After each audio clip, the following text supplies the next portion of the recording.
Today's sermon will be in Korean, so if you're not a Korean speaker, please go to the foyer and then pick up one transmitter.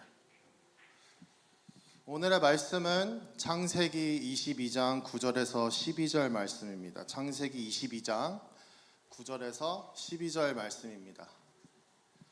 제가 먼저 읽고 그 다음에 여러분들이 같이 읽도록 하겠습니다. Today's passage comes from Genesis chapter 22, verse 9 through 12. Verse 9 through 12. I'm going to go first and you can go after me. 9절입니다. 하나님이 그에게 일러주신 곳에 이른지라 이에 아브라함이 그곳에 제단을 쌓고 나무를 버려놓고 그의 아들 이삭을 결박하여 제단 나무 위에 놓고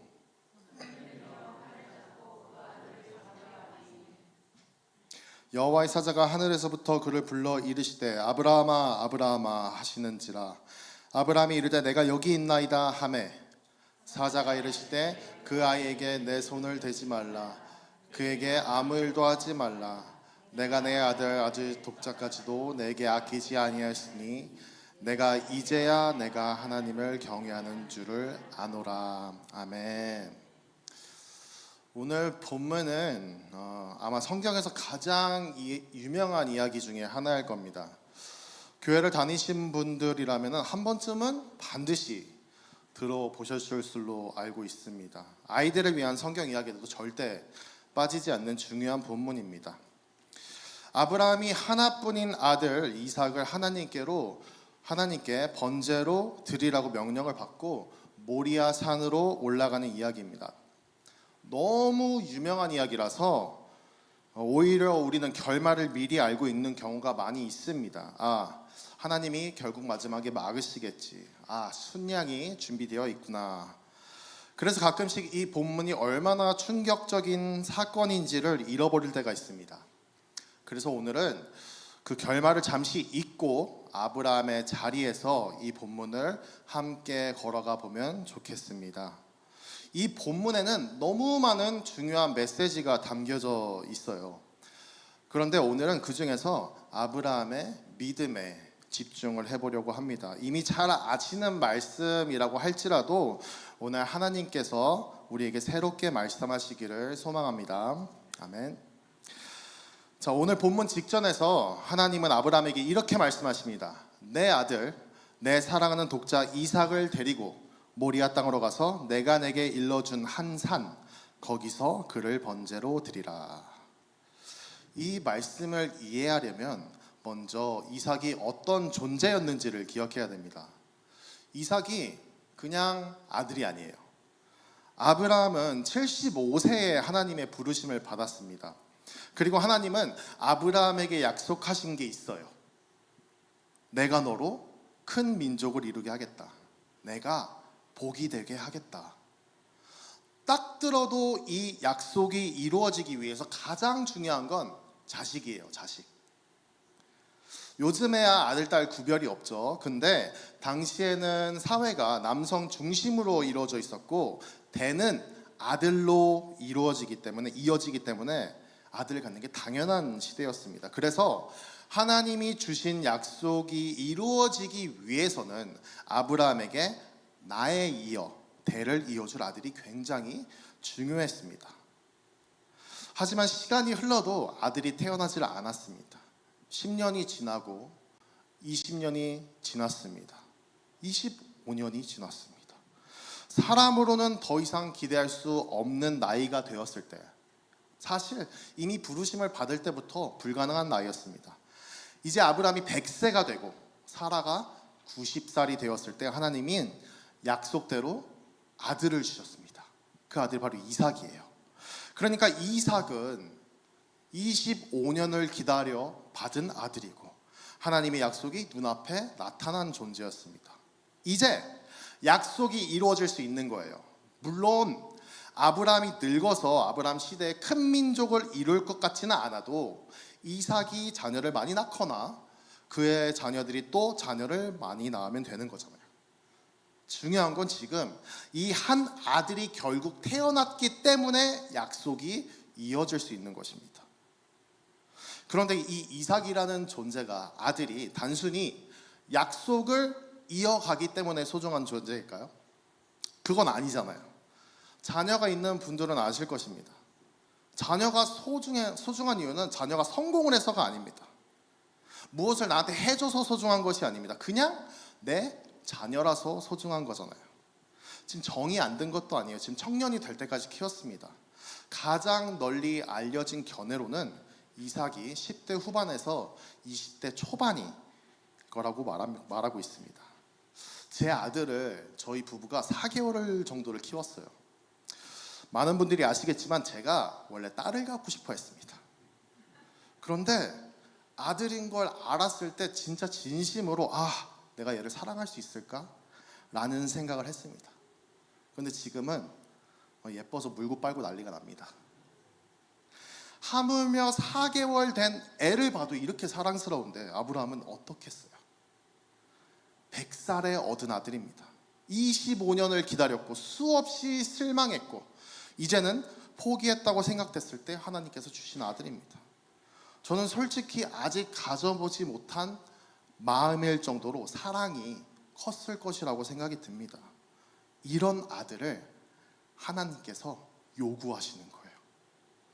그래서 우리는 이런 생각이 들기도 합니다. 하나님, 너무 큰 것을 요구하시는 거 아니에요? 아니, 재산도 아니고 가장 사랑하는 아들을 바치라고 하다니. 게다가 우리가 기억해야 될 게 하나가 있어요. 아브라함이 지금 하나님께 처음으로 뭔가를 드리는 것이 아니었습니다. 아브라함은 이미 자신의 삶을 드렸어요. 오늘 말씀이 창세기 22장인데 14장에서 아브라함이 하나님께 11조를 드립니다. 11조가 뭡니까? 그냥 재산의 10%를 드리는 행위가 아닙니다. 대표성을 가진 일부를 하나님께 드림으로써 내 삶 전체가 하나님의 것입니다 라고 하나님의 주권을 인정하면서 나의 존재까지 하나님께 속해 있다라는 고백이에요. 오늘 본문은 조금 다릅니다. 그때는 11조를 아브라함이 자발적으로 하나님께 드렸습니다. 그런데 이제는 하나님께서 직접 아들을 요구하십니다. 사랑하는 성도 여러분, 나를 하나님께 드리는 것이랑 자녀를 하나님께 드리는 것은 완전히 다른 문제예요. 너무 다른 이야기입니다.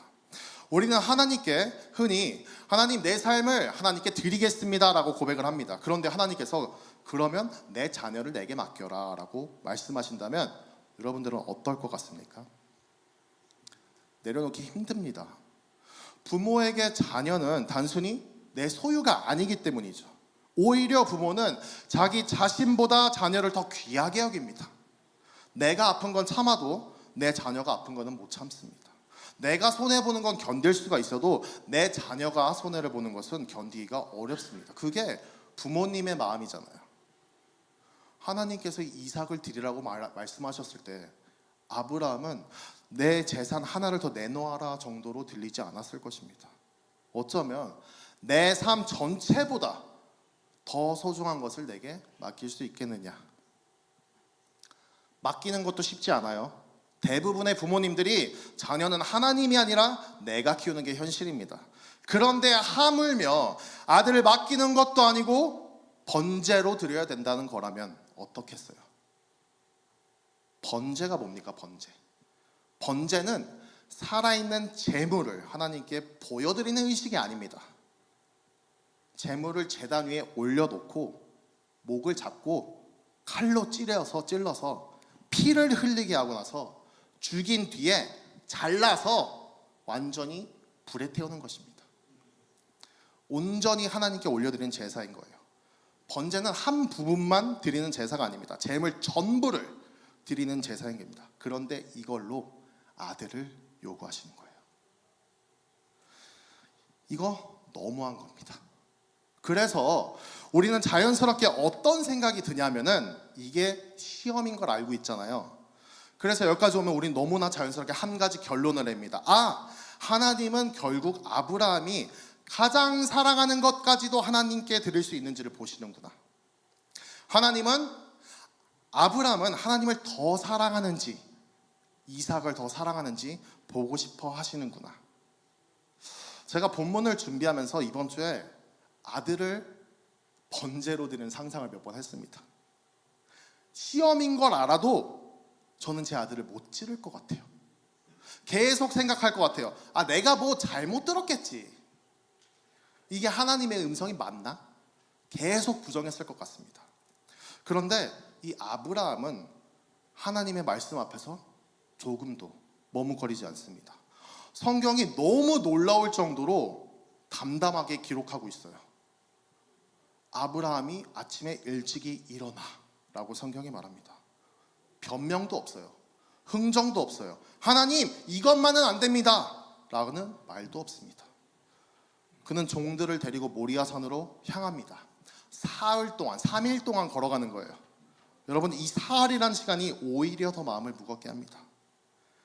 하나님께 따질 시간도 있었고 돌아설 시간도 있었습니다. 내가 뭐 잘못 들었는 건 아닐까 생각할 시간도 충분했습니다. 그런데 아브라함은 계속 걸어갑니다. 산에 도착한 후에도 멈추지 않습니다.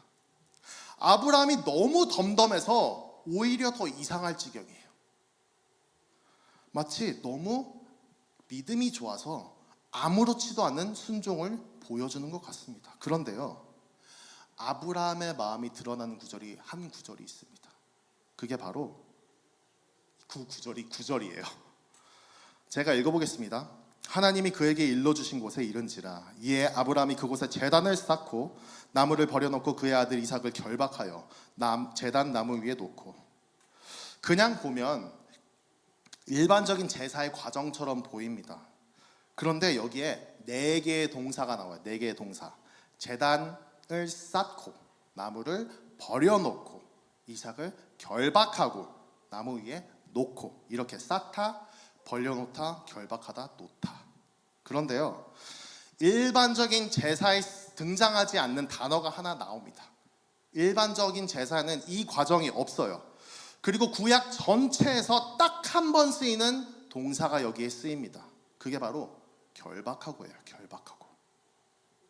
모든 제사의 과정에는 결박이란 건 없습니다. 바로 여기에 아브라함의 마음이 표현되는 것이에요. 이삭이 발버둥 칠까봐 묶어둔 걸까요? 우리는 이미 알고 있습니다. 이삭도 이 제사에 참여하고 있는 것을 알고 있습니다. 청년 이삭이 120살 다 된 아버지를 힘으로 이기는 건 너무 쉽습니다.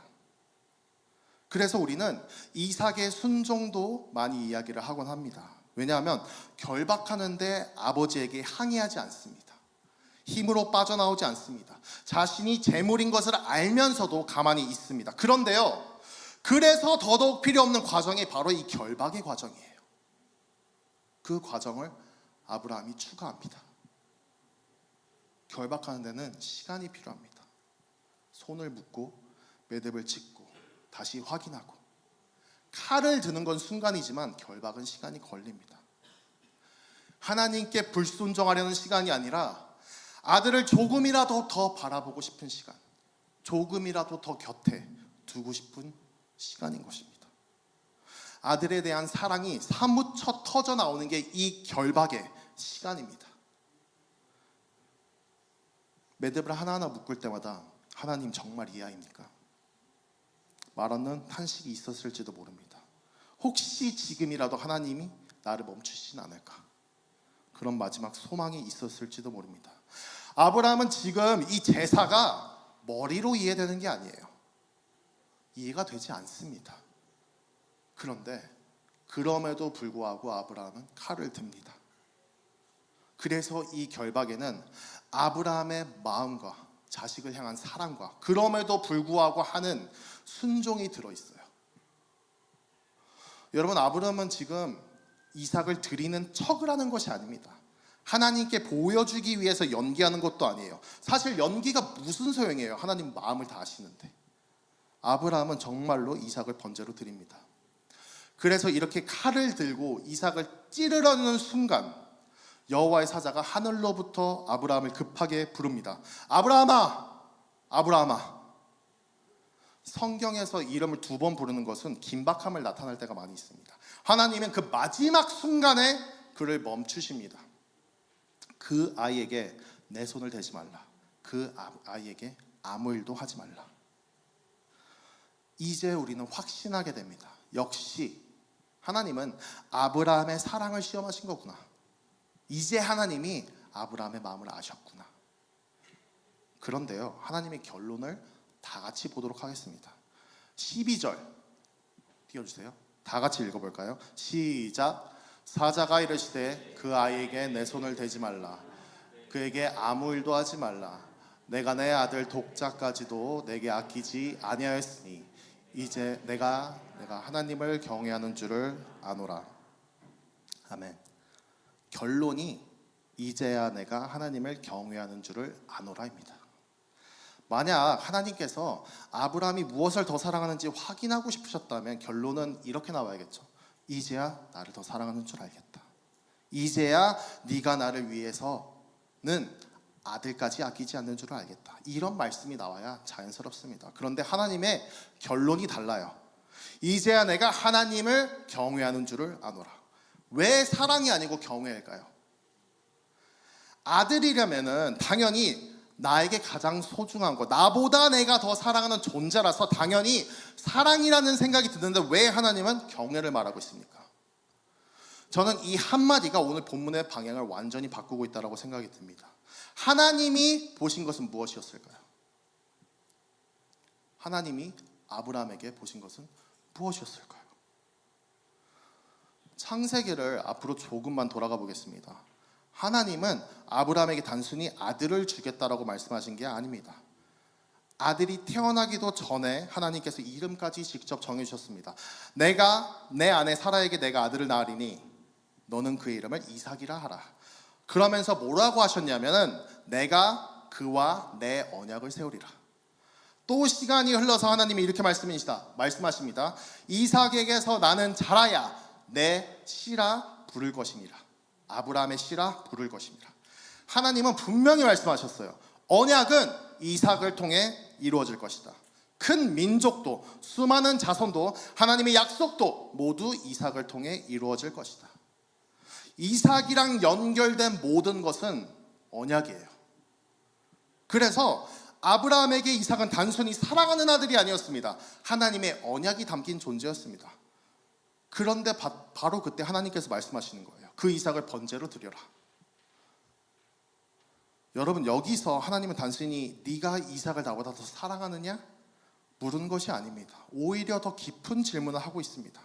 내가 가장 사랑하는 이삭을 붙들고 살겠느냐? 아니면 그 이삭을 통해 언약을 이루겠다고 약속한 나를 붙잡겠느냐? 아브라함은 분명 이삭을 사랑했어요. 그 사랑에는 조금도 거짓이 없습니다. 그러나 그 사랑보다 더 깊은 곳에는 하나님은 반드시 자신의 언약을 이루시는 분이다 라는 믿음이 있었습니다.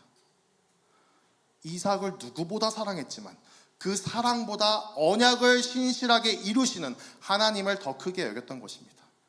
하나님, 그리고 하나님이 주신 약속에 대한 무한한 신뢰가 있는 거예요.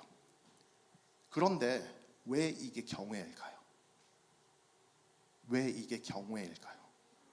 경외라는 말을 들으면 가장 먼저 떠오르는 것은 하나님을 두려워하는 것, 하나님을 높여드리는 것, 하나님을 공경하는 것, 이런 것들이 떠오릅니다. 맞는 말입니다. 그런데 성경이 말하는 경외는 단순히 하나님이 무서워서 벌벌 떠는 감정이 아닙니다. 아브라함을 한번 보십시오. 아브라함은 하나님이 무서워서 억지로 이삭을 바친 사람이 아닙니다. 오히려 그는 하나님을 너무나 신뢰했기 때문에 이삭을 드릴 수 있었습니다. 그러니까 성경이 말씀하는 경외는 하나님의 약속을 가장 크게 여기는 것입니다. 내 감정보다 하나님을 크게 여기고, 내 계산보다 하나님을 크게 여기고, 내 눈에 앞에 현실보다 하나님을 크게 여기는 것입니다. 그래서 하나님의 말씀이 내 이해와 충돌이 되고 하나님의 약속이 현실과 모순이 되는 순간에도 하나님은 결코 자신의 언약을 깨트리지 않으신다 라는 사실을 끝까지 붙드는 것입니다. 아브라함의 현실이 무엇이었습니까? 눈앞에 사랑하는 아들이 이삭이었습니다. 부모의 마음으로는 도저히 내려놓을 수 없는 현실, 결박, 상식으로는 하나님의 약속이 끝난 것처럼 보였습니다. 그런데 아브라함은 그 현실보다 하나님을 더 크게 본 거예요. 어떤 하나님을 본 거예요? 약속을 지키시는 하나님을 본 것입니다. 그래서 그 하나님은 반드시 자신의 언약을 이루실 것이라고 믿었습니다. 그것이 바로 오늘 아브라함이 이삭을 희생시키면서 드러난 그의 하나님에 대한 경외입니다. 경외. 신약은 이 장면 속 아브라함의 마음을 우리에게 더 자세히 보여줍니다. 히브리서에서 이 사건을 이렇게 해석합니다. 그가 하나님이 능히 이삭을 죽은 자 가운데서 다시 살리실 줄로 생각한지라. 여러분, 이 말은 아브라함이 단순히 죽으면 다시 살리시겠자라고 막연히 기대했다라는 게 아니에요. 아브라함은 이렇게 하나님은 반드시 자신의 언약을 이루시는 분이다라고 믿은 겁니다. 그래서 이삭을 통해 이루실 언약을 믿은 겁니다. 이삭이 죽으면 언약이 안 이루어지잖아요. 죽은 자를 살려서라도 언약을 이루실 하나님을 믿은 거예요. 지금은 내가 이해할 수 없어도, 지금 하나님의 말씀이 서로 모순되는 것처럼 보여도 하나님은 결코 자신의 약속을 깨트리지 않으신다는 것을 믿은 겁니다. 하나님은 그걸, 성경은 그걸 하나님을 경외한다라고 말씀하십니다. 그리고 이 언약을 지키시는 하나님께서,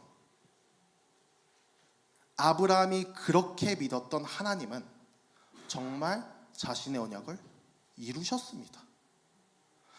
하나님께서 아브라함에게 하신 언약은 이삭에서 끝나는 게 아니잖아요. 그 언약은 이삭, 야곱을 흘러 이스라엘을 거쳐서 마침내 예수 그리스도를 통해 완전히 이루어졌습니다. 아브라함은 한 아들을 통해 시작될 언약을 바라보았지만 하나님은 그 언약을 온 세상을 살리시는 구원으로 완성을 하셨습니다. 그래서 여러분과 제가 이 언약이 이루어진 것을 보고 지금 교회에 다니고 있는 거예요. 저 언약이 이루어지지 않았다면 우리 중 누구도 주일에 교회에 나와서 저 같은 사람의 말을 들을 필요가 없는 거예요.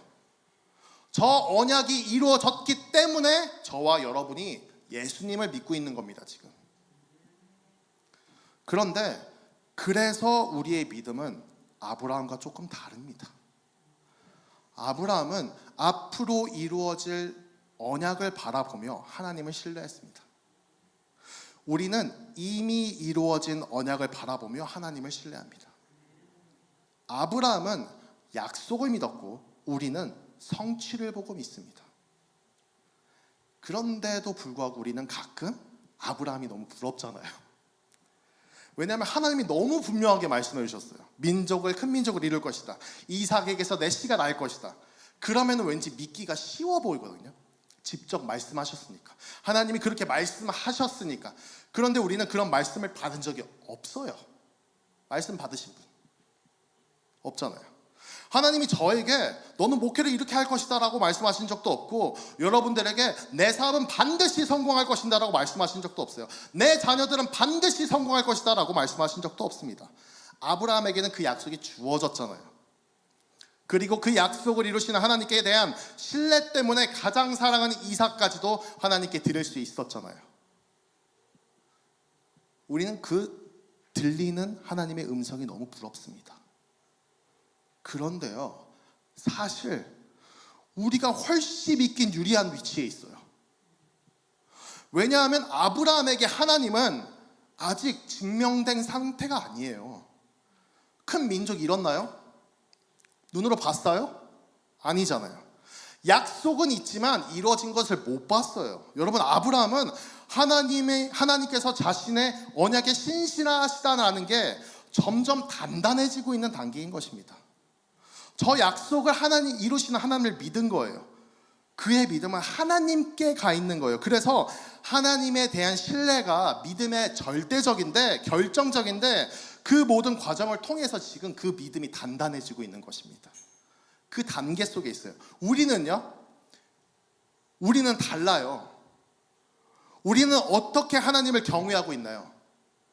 우리는 결과를 약속으로 받은 사람들이 아닙니다.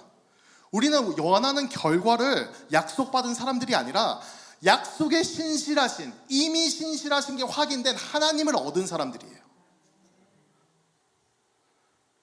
우리는 인생의 모든 결과를 약속받은 것이 아니라 그리스도 안에서 이루어진 결과를 보고 있어요. 아브라함이랑 다른 게 우리는 하나님이 약속을 지키실까 의심하는 시대에 살고 있지 않다라는 것입니다. 하나님은 신실하시다가 증명된 상태에서 믿고 있는 거예요. 왜? 십자가를 통해서 언약이 지켜졌으니까. 그래서 절대 우리 믿음은 하나님이 내 뜻을 이루어 주실 것이다를 믿는 믿음이 아닙니다. 하나님은 이미 그리스도 안에서 자신의 언약을 이루셨고 그 언약 안에서 오늘도 나를 신실하게 붙드시는 분이다. 그것을 믿는 믿음입니다. 그래서 우리의 삶의 중심이 달라지는 거예요. 세상은 끊임없이 결과를 붙들고 살라고 얘기합니다. 좋은 결과가 나와야 안심을 하고 계획대로 돼야 평안하고 내가 원하는 방향으로 흘러가야 하나님이 마치 그때서야 하나님께 하시는 것 같다라고 생각을 합니다. 우리도 그렇지 않나요? 기도를 해도 자꾸 결과 먼저 봅니다. 잘 됐나? 잘 안 됐나? 하나님이 응답하셨나? 결과를 계속 보면서 확인하면서 살아갑니다. 그런데 이 복음이 우리에게 다른 삶을 가르쳐 줍니다. 우리의 평안은 결과에서 오는 것이 아닙니다. 우리의 확신도 상황에서 오는 것이 아닙니다. 이미 언약을 이루신 하나님으로부터 오는 것입니다. 하나님은 이미 예수 그리스도를 통해 가장 큰 약속을 이루셨습니다. 자기 아들을 내어주시기까지 우리를 사랑하셨고 십자가와 부활을 통해 죄와 사망의 문제를 해결하셨고 우리를 하나님의 자녀로 삼으셨습니다. 그 하나님께서 시작하신 일을 끝까지 이루신 것을 우리는 알고 있습니다. 그래서 우리는 결과보다 하나님을 붙드는 사람들인 거예요. 형편이 좋아질 때만 하나님을 신뢰한다고 하지 않습니다. 내 계획이 이루어질 때만 하나님을 신뢰하다고 하지 않습니다. 이미 자신의 신실하심을 증명하신 하나님이 오늘도 나를 붙드시고 마지막까지도 나를 버리지 않으실 것을 믿기에 하나님을 신뢰하는 것입니다. 아무렇게나 살아도 된다는 게 절대 아닙니다. 우리는 열심히 일해야 돼요. 우리는 열심히 자녀를 위해 기도해야 됩니다. 열심히 미래를 준비해야 됩니다. 최선을 다해 살아가야 됩니다. 그러나 우리의 마음은 결과에 매여 있지 않습니다. 왜냐하면 우리의 인생은 결과가 책임지는 것이 아니라 하나님이 책임지시기 때문입니다. 계획대로 되면 하나님을 신뢰하고 계획이 틀어지면 하나님을 의심하는 삶도 아닙니다. 이미 언약을 이루심으로 자신의 신실하심을 보여주신 하나님은 오늘도 나를 가장 선한 길로 인도하신다라는 것을 믿기 때문입니다. 그래서 이미 증명된 하나님의 신실하심을 그저 매일매일 확인하는 사람들일 뿐인 거예요. 이게 신약 시대를 살아가는 성도의 경외인 것입니다. 경외. 왜냐하면 우리가 하나님을 신뢰하는 이유는 하나님의 앞으로 무엇을 하실지 모르기 때문에가 아니고 이미 하나님이 어떤 분이신지를 보았기 때문입니다. 누가 무조건 하나님을 믿으라 그래요? 누가 그냥 한번 믿어보라고 합니까? 하나님은 그냥 믿게 두지 않습니다. 끊임없이 스스로 드러내시고 경외하게 만드십니다. 당신의 신실하심을 증명하심으로 신실하신 하나님을 신뢰하게 그 경외를 만드시는 과정 속에 우리가 살아가고 있어요. 성경을 모르면은 그 신실하심을 몰라요. 제가 지금 무엇을 가지고 설교를 하고 있죠? 제 설교의 근거가 뭐예요? 성경이에요. 성경. 제가 무슨 지금 이야기를 지어내서 하는 이야기꾼이 아니잖아요. 성경을 가지고 말씀드리고 있잖아요. 그래서 성경을 봐야 되는 겁니다. 성경은 단순히 교훈을 모아놓은 책이 아니에요. 하나님이 어떤 분이신지를 보여주는 책입니다. 창세기부터 요한계시록까지 한 번도 자신의 약속을 저버리지 않으시는 하나님을 보여줍니다. 그래서 성경을 묵상하셔야 되는 거예요. 대충 읽는 게 아니에요. 주문처럼 읽는 게 아니에요. 그 안에서 하나님이 얼마나 신실한 분이신지를 계속 보셔야 됩니다. 하나님은 우리를 막연한 감정 위에 우리의 믿음을 세우지 않으십니다. 하나님은 자신이 어떤 분이신지를 계속 보여주심으로 우리의 믿음을 자라게 하십니다. 그래서 하나님을 알면 알수록 더 하나님을 신뢰하게 되고, 하나님을 더 신뢰할수록 하나님을 더 경외할 수 있는 것입니다. 사랑하는 성도 여러분, 우리가 하나님을 경외하며 살아간다고 해서 우리의 삶에서 어려움이 사라지는 것은 아닐 것입니다. 이해되지 않는 일은 여전히 있을 것이고, 눈물이 나는 날은 여전히 있을 것입니다. 기도를 해도 침묵처럼 느껴지는 순간이 여전히 있을 것입니다. 그런데 한 가지는 확실하게 달라질 것입니다. 더 이상 우리는 그런 순간에 하나님의 사랑을 의심하며 살지 않아도 됩니다. 하나님의 신실하심을 의심하지 않아도 되는 것입니다. 이미 십자가에서 우리를 향한 하나님의 마음을 보았고, 이미 예수 그리스도를 통해 자신의 언약을 이루신 하나님을 알기 때문입니다.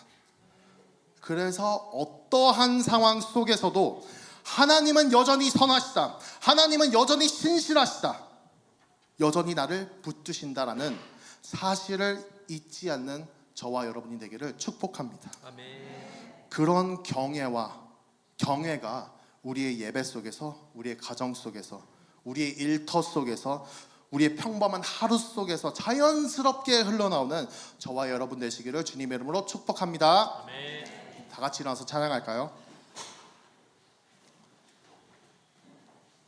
우리 말씀 기억하면서 찬양하도록 하겠습니다.